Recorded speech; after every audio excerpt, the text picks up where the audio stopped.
You could hear it before you saw it. A scream, sharp, unfiltered, not the kind that comes from a child throwing a tantrum or a shopper angry over a missed sale. No, this was different. This was primal. Piercing. It sliced through the warm spring air like broken glass. It was 11:17 a.m. on a Wednesday morning in Asheville, North Carolina, in the bustling parking lot outside the Ridgeline shopping mall. Families were unloading strollers, teenagers were hovering around the smoothie kiosk, and the local retirees were gathering for their weekly mall walk. But within seconds, every head turned toward the center of the lot, where a young woman, barefoot, wearing only a bra and panties, stood trembling in full daylight. Her name was Emily Huang, 21 years old. No one knew her story at that moment. To the strangers watching, she was just a girl unraveling. She screamed again, louder this time, eyes wide in raw panic. Then, with shaking hands, she reached into the small leather purse slung over her shoulder, pulled out a disposable razor, and without hesitation, dragged the blade across her forearm. Blood surfaced in a bright red line. Then another. Then another. Gasps erupted. A man dropped his coffee. Someone screamed. Another ran for help. One woman tried to hold Emily back while a man snatched the blade from her hands. But Emily was already lost in something no one else could see. She pointed wildly across the lot at a tall, sharply dressed man and yelled, "He hurt me! Arrest him!" Her voice cracked. Tears mixed with sweat. The man's name? Dr. Marcus Bell, age 52, standing frozen near a black sedan. His calm demeanor sharply contrasted with the chaos around him. His hands were tucked into the pockets of his white coat. No blood on him. No sign of injury.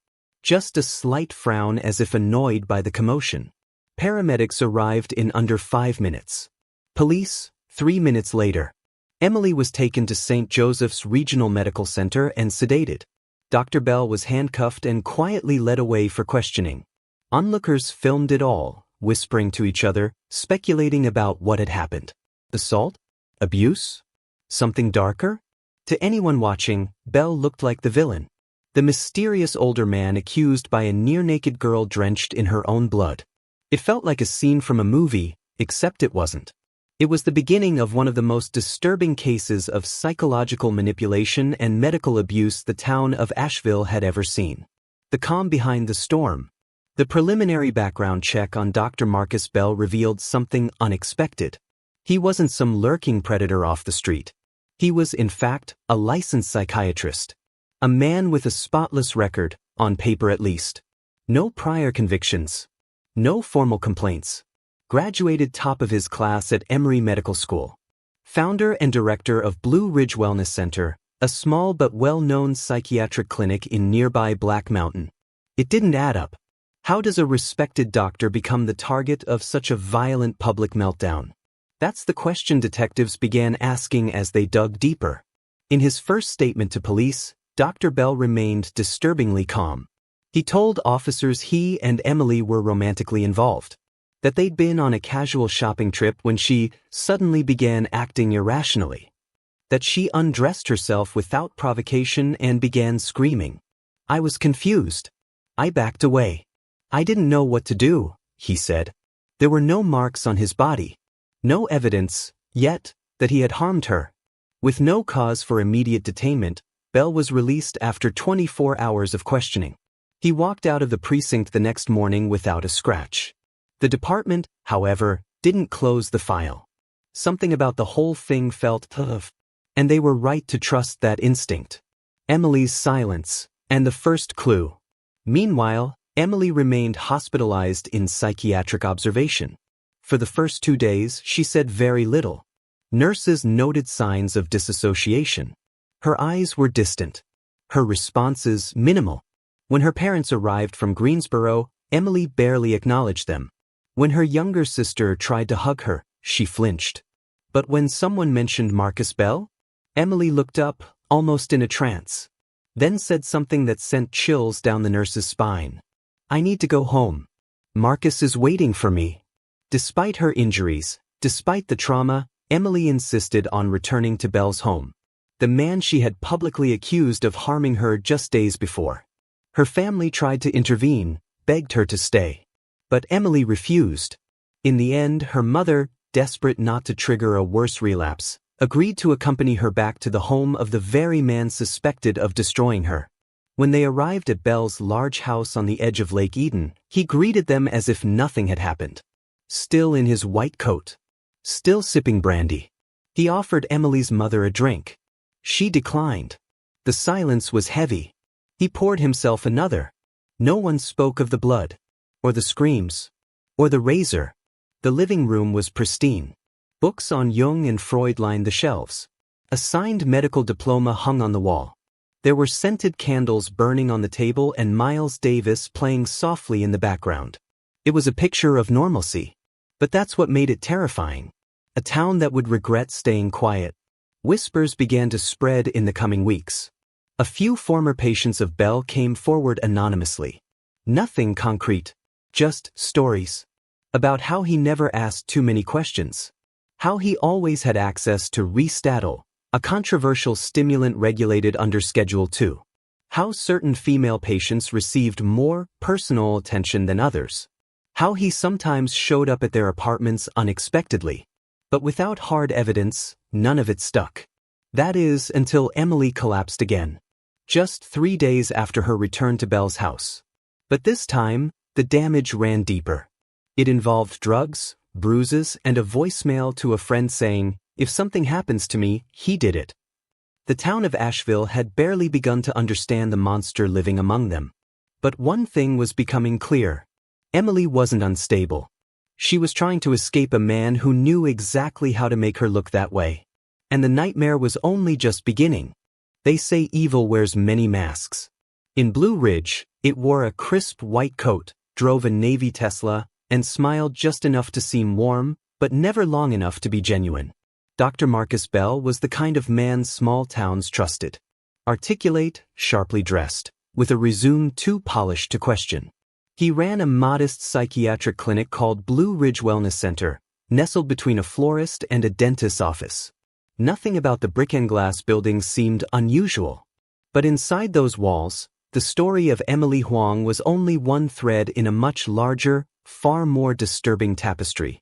Bell had moved to Asheville in 2004 after leaving a prestigious teaching hospital in Boston.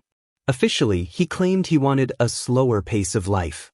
But unofficially, those who later looked into his past found quiet whispers, a professional reprimand here, a closed-door ethics hearing there.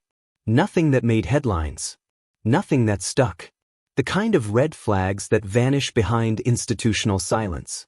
His clinic quickly grew popular, particularly among college students and night shift workers, those suffering from anxiety, insomnia, or just needing a quick fix.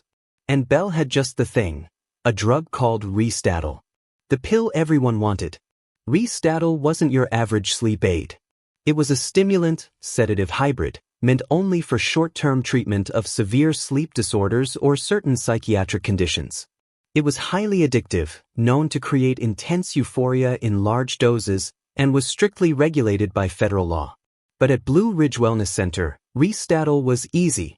Bell was infamous for handing out prescriptions after 5-minute consultations. Sometimes less. Patients described it like ordering coffee. Tell him you can't sleep, he writes the script.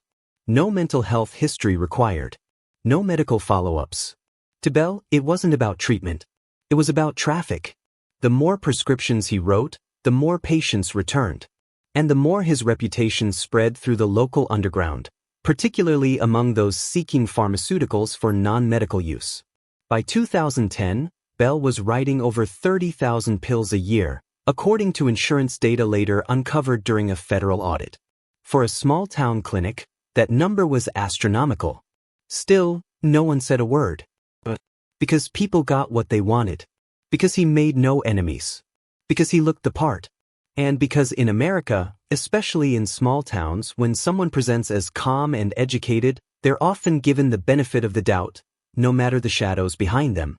The girls who disappeared in plain sight. Among Bell's regulars were several young women, many with similar profiles. Mid to late 20s, often dealing with trauma, many former or part-time healthcare workers, all quietly dependent on Ristatil. Emily wasn't the first. She was just the first to scream. One former patient, Tanya, agreed to speak under a pseudonym. She described Bell as chillingly charming at first, always polite, never pushy. But as their sessions continued, his tone shifted. He'd ask personal questions unrelated to my anxiety, she recalled. Stuff about relationships, past partners, even how I dressed. The kind of questions you answer once before realizing you shouldn't have answered at all. Eventually, he offered her higher doses of Ristatil in exchange for, not sex, not directly, but time. Let's talk after hours, he'd suggest. Swing by the house. I have a better couch than this office chair. Tanya never went. But others did. Emily returns, and so do the lies. After the parking lot incident, Emily had briefly returned to her family. But by the end of the week, she was back at Belle's house, accompanied by her mother, who simply couldn't fight her daughter's insistence any longer.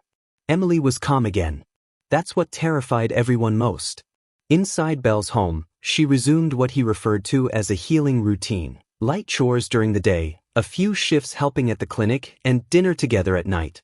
Belle kept her on Ristatil, claiming it helped stabilize her mood. But what Emily didn't know was that he had started mixing her drinks with a second drug, an antipsychotic called Zepraquil, known to cause emotional flattening and docility in patients without schizophrenia. Over time, her personality dimmed. Her voice softened. And her independence vanished. It wasn't until a friend visited one night and found Emily unconscious on the kitchen floor, partially dressed and drenched in sweat, that someone finally sounded the alarm. The friend carried her out, literally, and brought her home. But once again, Emily returned. The system that looked the other way. The local authorities were torn. On one hand, Belle had no criminal record. On the other, the emerging stories were disturbing. Emily's father tried filing a complaint. But without physical evidence or Emily's cooperation, she had refused to press charges. There was nothing the police could do. Meanwhile, Belle continued operating his clinic. Continued prescribing. Continued recruiting. One of the officers involved later admitted, "We suspected something was happening. But the law doesn't move on suspicion. It moves on evidence." And Belle was good at erasing trails. It wouldn't be until the overdose. Until the bruises. Until the tapes. But by then it was nearly too late. In the coming weeks, the cracks in Marcus Belle's reputation would widen into full-blown fractures. But the story of how one woman screamed in a parking lot and no one listened, at least not at first, would haunt Asheville for years. Because when a predator wears the face of a caregiver, people don't see the truth until it's far too late. From the outside looking in, Emily Huang seemed like a survivor. She had made it through nursing school. She had spent 2 years working on night shifts in the high-pressure trauma unit at Greenville Memorial. She knew how to insert IVs in her sleep. She had calmed screaming patients, soothed grieving families, and watched too many lives slip away before morning rounds. But nothing in her training prepared her for what happened after her assault. That single moment, an unwanted hand in a supply closet, shattered everything. No one believed her. HR filed it quietly. The man who did it got a warning. Emily quit 3 weeks later. After that, she stopped answering calls. She stopped going outside. Her world shrank to the 4 walls of her bedroom and the growing dread in her chest every time the sun set. The panic attacks came first. Then the sleepless nights. Then the scratching. She started feeling things on her skin, crawling, biting, pinching. They weren't real, but they felt real. Emily tried to tell her mother. Her mother said it was stress. Her father told her to pray. But none of it helped. Eventually, she turned to Google. That's how she found Blue Ridge Wellness Center. The website looked legitimate. Pale blues, testimonials, safe, confidential mental health services. Dr. Marcus Bell's name popped up right away, his face calm and confident beneath a line of text that read, "Because healing starts with listening." That promise, it pulled her in. The first visit. Emily's first session lasted just 11 minutes. She sat in the chair, back rigid, knees together. Bell didn't ask about the assault. He didn't probe. He didn't even look surprised when she mentioned the hallucinations. He just nodded and said, "I see." Then he asked what she was hoping for. "A sleep aid," she said. But not something strong. Not addictive. He nodded again. Reached for a pad. Scribbled something down. When she left the office, she held a prescription for Ristatil. She should have known better. She had studied pharmacology. She knew Ristatil wasn't mild. But in that moment, she felt relief. No long interview. No invasive questions. No judgment. Just help. It was easier that way. She told herself it was temporary. A bridge. A one-time fix. It wasn't. Dependence redefined. Ristatil worked, at first. It numbed the bugs on her skin, quieted the midnight screams in her chest. She could sleep again. Even smile. It didn't feel like addiction, it felt like escape. But something changed after the third visit. Bell invited her to talk more freely outside the clinic, in a more relaxed environment. He said his house wasn't far. Just conversation. Just tea. Emily hesitated, but then she said yes. When she arrived, he greeted her with that same smile. Not wide. Just adequate. His home was warm, sterile, too neat. He offered her a drink. She took it. They sat on a leather couch in silence. She didn't tell him what happened at the hospital. But she did tell him she couldn't be touched. That she was still scared. That men frightened her. He nodded and said, "That's perfectly normal." He didn't reach for her. Didn't probe. Didn't interrupt. That made her trust him. Over the next month, their meetings became more frequent, both at the clinic and at his house. They stopped calling them sessions. She stopped paying. He said she didn't have to. She'd already been through enough. At some point, their relationship turned physical. Emily still doesn't remember when it started, only that it felt inevitable. She told herself it was love. That he was different. That his quietness wasn't manipulation, it was safety. That his detachment wasn't coldness, it was restraint. He said he loved her to. He started asking her to stay the night. She agreed. Eventually, she was sleeping there 3 nights a week. She began helping out around the clinic, answering phones, organizing files. In exchange, he gave her more Ristatil. Not through the pharmacy. Directly. Loose pills in a small amber bottle. No label. No questions. At night, he began giving her cocktails. Wine, orange juice, even tea, each one with a slightly bitter aftertaste. She didn't question it. He was a doctor. He said it helped her sleep. What she didn't know was that he had started mixing in Zeperquil, the antipsychotic he sometimes gave to paranoid patients. The dosage was low at first. Just enough to dull her thoughts, slow her reflexes. But over time, he increased it. Her dreams became hazier. Her emotions flattened. Her voice grew softer. She forgot things. Lost track of time. Once, she found herself standing in the kitchen with a knife in her hand, not remembering how she got there. She didn't tell anyone. By then, she had stopped talking to her family altogether. A hollow version of herself. The Emily who once pushed through 12-hour trauma shifts was gone. In her place was a girl who apologized for everything. Who flinched when her name was called. Who cried alone in the bathroom, then told herself she was lucky to be loved. Dr. Bell, meanwhile, became possessive. Controlling. He checked her phone, monitored her social media, demanded that she block old friends. He said it was to protect her. He started telling her not to wear certain clothes. Then he told her not to use contraception. When she resisted, he told her she didn't trust him. When she tried to leave, he threatened to call the police and say she had stolen medication. It wasn't a relationship anymore. It was captivity, disguised as care. The cracks began to show. One afternoon, Emily mentioned meeting an old classmate for coffee. Bell's face froze. He didn't yell. Didn't scold. He just nodded, and the next day, doubled her nightly dose. That night, she blacked out. When she woke, she was naked in the living room. Alone. Sore. Disoriented. Her phone had dozens of missed calls. When she tried to remember what happened, nothing came. She texted him, "What happened?" No reply. The next morning, he smiled at her like nothing had changed. What Emily didn't realize then was that she had already crossed a threshold. She was no longer just a patient. She was his property. And soon, the pain would escalate into something even more dangerous. Because for predators like Marcus Bell, control isn't the goal. It's the beginning. There comes a point when the mind breaks so quietly, you don't even hear it. Emily Huang didn't scream. She didn't cry. She didn't even ask for help. She just disappeared, inside herself. The people closest to her barely recognized her anymore. She moved slower, blinked less, stared longer. Her once warm voice had flattened into a monotone. Conversations with her became strange, circular, vague. When her best friend visited in late September, she found Emily folding towels in near darkness, unaware that hours had passed since sunset. The only time she lit up was when Dr. Marcus Bell entered the room.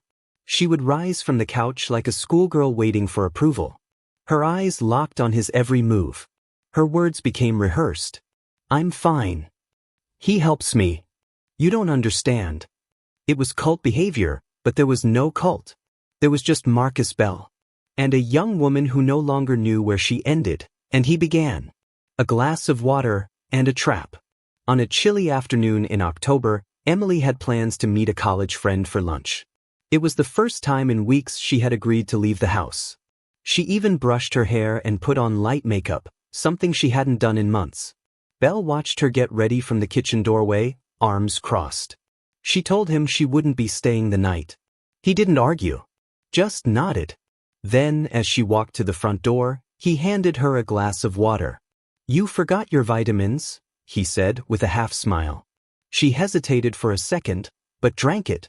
5 minutes later, just as she was about to lock the door behind her, her knees buckled. Her vision warped. The world tilted. And everything went black. A friend's intuition. Her friend waited for over an hour. No text. No call. No, "I'm running late." Nothing. Concern turned into dread. She dialed Emily's number. No answer. She called again. Then, finally, a voice picked up. But it wasn't Emily. It was Belle. "She's sleeping," he said curtly. "You can come get her if you want." No explanation. No apology. Just that. The friend arrived within 20 minutes. What she found was something out of a nightmare. Emily was lying on the hardwood floor of Belle's living room, fully undressed, motionless. Her eyes were rolled back. Her breathing was shallow. There was a faint smear of blood near her elbow from a previous injury that had reopened. The friend called her name. No response. She touched her shoulder. Nothing. Desperate, she grabbed a blanket, wrapped it around Emily's limp body, and carried her out on her back, down the steps, into her car, and straight to her parents' home. Belle never tried to stop her. He just stood at the doorway, sipping a glass of brandy. The return. Emily woke up the next day in her childhood bed. For a brief moment, it seemed like she might stay. But then her phone rang. It was Belle. And this time, he wasn't calm. He was screaming, accusing her, telling her she'd betrayed him, that she had embarrassed him, that she owed him everything. Emily, still groggy, still half-drugged, panicked. She began crying, apologizing. And just like that, she packed her bag and returned to him. Her friend, outraged, called Emily's mother. Together, they made a plan, get her out before it was too late. The door that finally opened. That night, her parents drove to Belle's house. They knocked. No one answered. They rang again. Still nothing. They could hear movement inside, but no one came to the door. Just as they were about to leave, the door flew open, and Emily stumbled out. Not walked. Stumbled. Like she'd been pushed. She looked vacant. Her eyes were open, but there was no light behind them. Her pupils were dilated. Her lips cracked. Her skin had lost its color. Her mother caught her before she fell. She didn't speak. She didn't blink. She just stood there. Her father drove straight to the police station and filed an official report. "My daughter is being drugged, abused, and held against her will." But the very next day, Emily showed up to that same station. She withdrew the complaint. "Because I love him," she said. Those 4 words broke her father. The sister's last plea. Emily's younger sister, Natalie, was the only one she still texted regularly. Natalie had been watching from the sidelines, heartbroken. She begged Emily to leave, begged her to listen, begged her to come home. But nothing worked. So Natalie did something desperate. She reached out to Belle. She wrote, "Please. I'm just a little sister. She means everything to me. Please be kind to her. Please don't hurt her." He never responded. But a week later, Natalie was gone. She took her own life. The breaking point. Emily didn't cry when she heard. She stared at the wall for nearly an hour. Then she got up. She walked to the bathroom, opened the cabinet, and swallowed over 200 sleeping pills. She woke up the next day, barely breathing. So she took 100 more. This time, her heart nearly stopped. Belle didn't help her. He filmed it, held up his phone, recorded her collapse, her convulsions, her gasps. He said nothing. Hours passed before he finally called 911. When paramedics arrived, they found Emily bruised, emaciated, and barely conscious. Her body was shutting down. Quite resolved. It was in that hospital bed, eyes sunken, tubes in her veins, that something inside Emily finally snapped back into place. She remembered Natalie's texts. She remembered Belle's threats. She remembered the glass of water. And she realized she was going to die unless she saved herself. She waited until her mind cleared. Then she called a nurse. Then a lawyer. Then the police. And for the first time in almost a year, Emily said the words out loud. "He did this to me." What came next would shatter the illusion of Dr. Marcus Bell and drag his entire world of manipulation into the light. But for now, the girl who once screamed in a parking lot had finally found her voice. And this time, she wasn't going to let anyone take it away. The truth doesn't always arrive in a flood. Sometimes, it comes in drips, unsettling, reluctant, and far too late. That's how it began for the Asheville Police Department. A battered, sedated young woman named Emily Huang finally whispering 3 words. "He did this." It wasn't enough for an arrest, not yet. But it was the first crack in the wall. And cracks, when you dig into them, sometimes hide foundations rotted to the core. A file with no red flags. Detective Sandra Lopez had seen a lot in her 15 years on the force. Domestic disputes, fraud rings, even 2 murder cases. But this one was different. What shook her wasn't the condition Emily was found in, though that was horrifying. It was how clean Dr. Marcus Bell's professional record looked. Board-certified psychiatrist. Harvard-trained. No criminal history. No malpractice lawsuits. 5-star reviews on medical platforms. A quiet home in Lake Eden. A spotless clinic in Black Mountain. No flags, no scars. It didn't make sense. Abusers always leave marks somewhere. Financially, legally, reputationally. But Bell? He was surgical. He didn't leave trails. He left impressions. And impressions are hard to prosecute. Still, Detective Lopez wasn't convinced. So she dug deeper. The anonymous whisper. The breakthrough came from an unexpected place. A voicemail left on the police tip line by a woman who refused to identify herself. Her voice was shaken, filtered through what sounded like a cracked speaker. "I know about Dr. Bell," she said. "I was a patient. I wasn't the only one. Check the prescriptions. He gives out Restadil like candy. He doesn't ask questions. Some girls he sees outside the clinic. It's not therapy. He's sick." That call didn't come out of nowhere. Because the night before, local news stations had picked up the story of a young woman hospitalized after a possible overdose, linked to a local physician under inquiry. The story didn't name names. But in small towns, people talk. And everyone knew who it was. Within 72 hours of that segment airing, 3 more women reached out to police. All former patients. All shared similar stories. Restraints, coercion, grooming, drug dependency. And they all pointed in the same direction, Marcus Bell. Paper trails and pill bottles. With the testimonies mounting, Detective Lopez turned to the hard evidence, pharmacy logs and insurance records. That's when the real scale of the operation became clear. In the past 24 months, Bell had personally written prescriptions for over 62,000 tablets of Restadil. That was nearly 8 times the national average for a clinic of his size. Worse yet, dozens of those prescriptions weren't logged through insurance, meaning they were cash-based. No trace. No oversight. No accountability. Then came the receipts. Belle had ordered industrial quantities of Zepraquil, the antipsychotic Emily had tested positive for in the hospital. Normally used in low doses for schizophrenia, this drug had no business being prescribed to someone like Emily, who had no psychotic disorders on record. And yet, her blood work showed a consistent buildup of the substance over months. The search warrant. On November 8th, police executed a search warrant on Blue Ridge Wellness Center. The clinic was empty, closed for the day, for maintenance, according to a handwritten sign on the door. Inside, investigators found 2 safes filled with loose Ristatil tablets in unmarked containers, unlocked cabinets filled with unfiled patient intake forms, a shredder beside a waste bin filled with half-burned prescriptions, a hidden folder in Belle's desk drawer labeled Specials, with names, photos, and personal notes about a list of exclusively female patients. It was chilling. These weren't medical records. They were profiles, grooming logs. Some included photos taken in his home. Others had notes like resists touch, increased dose, and mentions younger sister often. At the bottom of the drawer was a digital recorder.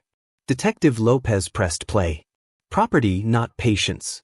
The audio was muffled, but unmistakable. Belle's voice. Controlled. Surgical. Some people don't want to be helped. They want to be possessed. They want to be given orders. That's what real therapy is. Not fixing. Reprogramming. Another clip. Emily's learning. She's slower than the others. But she's mine. They're all mine eventually. It was enough. A warrant was issued. And within hours, Marcus Bell was arrested at his home, still wearing his white coat, as if nothing had changed. The court of public outrage. The arrest hit local news that same night. By morning it had gone national. The headline read, "Renowned psychiatrist accused of drugging and abusing patients in small-town clinic." Emily's story was front and center. So were the others. What followed was an avalanche of victim testimony. Women who had once stayed silent now flooded hotlines, forums, and police inboxes with their experiences. The scale of abuse was staggering. But so was the system's failure to catch it sooner. A father's rage. At Belle's arraignment, Emily's father was in attendance.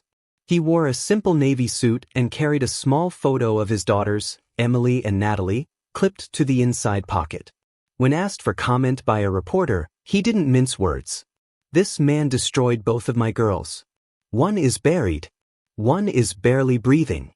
And you're telling me he still has a medical license? Still has a house? Still has rights?" He paused, then added, "What about her rights?" It was a question that echoed through the courtroom, through the town, through the entire state. Because beneath the legal language and courtroom formalities, one reality remained. A man who wore the mask of a healer had been hiding in plain sight. And now that mask had finally cracked. The public expected a reckoning. After the evidence surfaced, after the testimonies, the audio recordings, the pill logs, the bruises, after everything Marcus Bell had done, it felt like there could only be one ending. Justice. But justice, as Emily Huang and her family would soon learn, is rarely clean. The charges. In February 2023, Marcus Bell stood in court for his arraignment. The courtroom was packed. Not just with media and lawyers, but with survivors. Women who once called him doctor.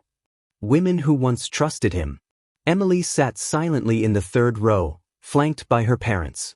Her hands were clenched so tightly in her lap, her knuckles turned white. Bell faced a long list of charges. Unlawful distribution of controlled substances. Sexual battery. Unlicensed medical practice during suspension periods. Unlawful confinement. Psychological coercion leading to bodily harm. But as the trial began, it became clear. The case was already fraying. When truth meets the system. The prosecution relied heavily on victim testimonies, especially Emily's. But Bell's defense team, expensive, seasoned, brutal, knew exactly where to strike. They painted Emily as an unstable young woman with a history of mental illness and substance dependence. They pointed to her previous panic attacks, her hallucinations, her suicide attempt. They even referenced Natalie's death, implying that Emily had a history of trauma that predates any involvement with Dr. Bell. To the defense, Bell wasn't a predator. He was a dedicated caregiver who had tried to help troubled young women, but was misunderstood and now being scapegoated for their instability. In another world, that argument wouldn't land. But in this one? In a court where no surveillance cameras existed inside the clinic, no physical assault was captured on film, and where every victim had previously been diagnosed with a mental health condition. It started to work. The cross-examination. When Emily took the stand, the room fell silent. She described it all. The cocktails, the unmarked pills, the ice baths, the verbal degradation, the sex without consent. The day he handed her a glass of water and took away her future. Her voice was steady. Her eyes never left Bell's face. But the defense dismantled her testimony with clinical cruelty. Miss Huang, is it true you continued to return to Dr. Bell's home voluntarily? Did you, at any point, attempt to flee or call the police? Did you not say, on record, that you loved him? Each question drove a wedge between what the jury heard and what they could prove. Because trauma doesn't follow logic. Because abuse doesn't always look like bruises. Because Emily had been manipulated so deeply, she couldn't even recognize she was a victim until it was almost too late. And in a system built on binaries, guilty or not, coercion or consent, that gray area became Bell's greatest weapon. The verdict. After 3 weeks of trial, the jury deliberated for only 5 hours. They found Marcus Bell guilty of unlawful drug distribution and battery resulting in bodily injury. But the sexual assault charges? The unlawful confinement? The psychological coercion? Not guilty. Not proven. No physical evidence. His sentence, 2 years and 4 months in prison. No permanent loss of medical license. No registration as a sex offender. No restitution for the women who came forward. When the verdict was read, Emily's father didn't move. Then his shoulders dropped, and he broke down in tears. The aftermath. Reporters flooded him on the courthouse steps. One asked if he had anything to say to the public. He held up a picture of Natalie. This is my younger daughter. She died begging that man to show kindness. And this, he pulled out another photo. This is my older daughter. She's alive, but he killed something inside her too. He looked at the camera.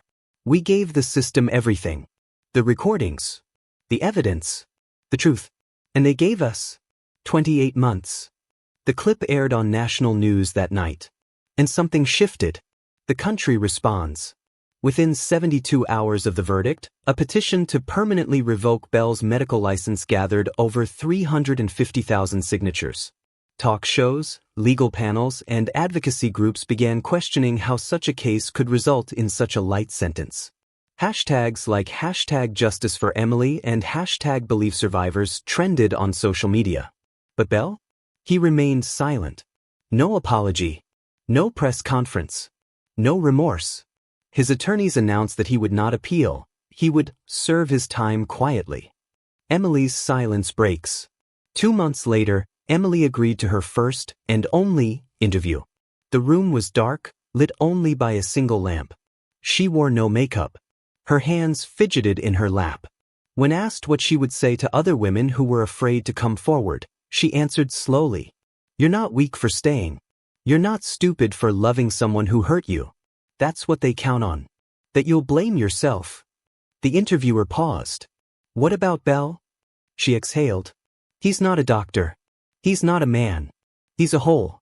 A black hole that pulls you in and erases you. But I'm still here. And I'm done being erased.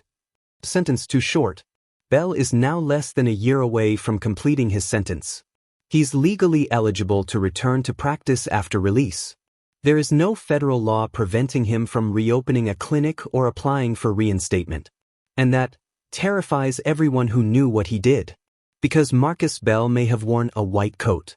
But underneath it he was never a healer. He was a predator with a license. And unless someone stops him, he may one day be again. They thought it was over. That once the sentence was read, once the cell door closed behind Marcus Bell, the nightmare would finally end. But evil, true, clinical, calculating evil, doesn't just vanish behind bars. It waits. And when the system gives it space, it finds a way back in. The countdown begins. By late 2024, just over a year into his sentence, rumors began to circulate. Bell had been transferred to a lower security federal facility in Virginia. No incident reports. No disciplinary issues. He kept to himself, read medical journals, and even volunteered to assist with clerical work in the prison's infirmary. Inmates called him Doc Silent. He never raised his voice, never denied what he was in for, but also never admitted guilt. He was a model prisoner, and that, ironically, would be his greatest asset. Because under the U.S. system, time served with good behavior can result in early release for nonviolent federal offenders. Despite everything, despite what the public knew, what survivors testified, Marcus Bell still wasn't legally classified as a violent offender. That meant one thing. He could be out in under 20 months. The license that never left. You'd think a man convicted of drug distribution and patient abuse would lose his medical license. But in Bell's case, it was never officially revoked. While his state license was placed under review, no permanent decision was made. The state medical board claimed they were awaiting the outcome of the appeals process. Bureaucratic limbo became his shield. By March 2025, a representative quietly confirmed that Bell would be eligible to petition for reinstatement 6 months after release. That petition could include proof of rehabilitation, letters of support, a psychological evaluation, and a statement of future intent. To the public, it sounded like a bad joke. But to Bell, it was an invitation. Emily's life after the storm. Meanwhile, Emily Huang had been rebuilding her life in silence. After the trial, she cut ties with most of her past. She changed her number, moved to a smaller town in the Midwest. She took a part-time job at a library and began attending weekly trauma recovery sessions. She no longer looked like the girl who screamed in a parking lot, but she carried that girl inside her every day. Her therapist once asked if she would ever consider confronting Bell again, if only to testify against him in a medical board hearing. Emily didn't answer at first. Then she said, "He'll lie better the second time. And they'll listen." The public forgets. As 2025 moved into summer, public attention shifted. New headlines. New scandals. Bell's case, once the center of national outrage, faded into memory. The hashtags died down. The articles stopped trending. The cameras moved on. Only a few small groups, advocacy networks, survivor forums, kept track of his release date. One Reddit thread documented every update from court records. One user even claimed to have seen Bell's brother visiting medical conventions on his behalf, keeping his name warm. Whether that was true didn't matter. What mattered was that no one was watching anymore. And that's exactly when predators resurface. The new identity. 6 months before his release, Bell's lawyer filed a name change request in the state of Georgia, citing privacy and safety concerns. His new legal name was sealed by court order. By January 2026, he had a new ID, new credentials, and a new residential address in a different state. When reporters tried to follow up, the paper trail ended. The man who caused irreparable trauma to multiple women now had a clean slate. But one person was still watching. Detective Sandra Lopez, now retired, couldn't let it go. She kept a locked drawer in her home office labeled Bell. Inside were printed statements, court transcripts, photos, audio logs, everything that couldn't be used in trial but painted the clearest picture of who he really was. She'd seen predators before. But Bell was different. He was methodical, not impulsive. He wasn't addicted to chaos. He engineered it, tested it, perfected it. And she knew one thing. Men like him don't stop. They pause. And when they return, they're smarter. The closing scene. One rainy morning in April 2026, a job posting quietly appeared on a staffing board for medical professionals. Seeking licensed psychiatrist for outpatient consulting at private clinic. Must have at least 10 years experience. Preference given to those with experience in trauma-informed care. Location, undisclosed, flexible remote work potential. It was posted by a new LLC registered in South Carolina. The contact name? M.B. Hamilton. No photo. No biography. No digital footprint. But Detective Lopez recognized the initials. And she recognized the writing style. She forwarded it to a journalist she trusted. Then to Emily. Then she closed her laptop and said quietly, "It's starting again." Final words. We like to believe monsters are locked away. That when we see their faces in mugshots, when we hear the gavel fall, when we read their names in bold font on the news, we're safe. But the truth is more fragile than that. Marcus Bell didn't disappear. He adapted. Because sometimes the real horror isn't in what someone does. It's in how many chances they get to do it again.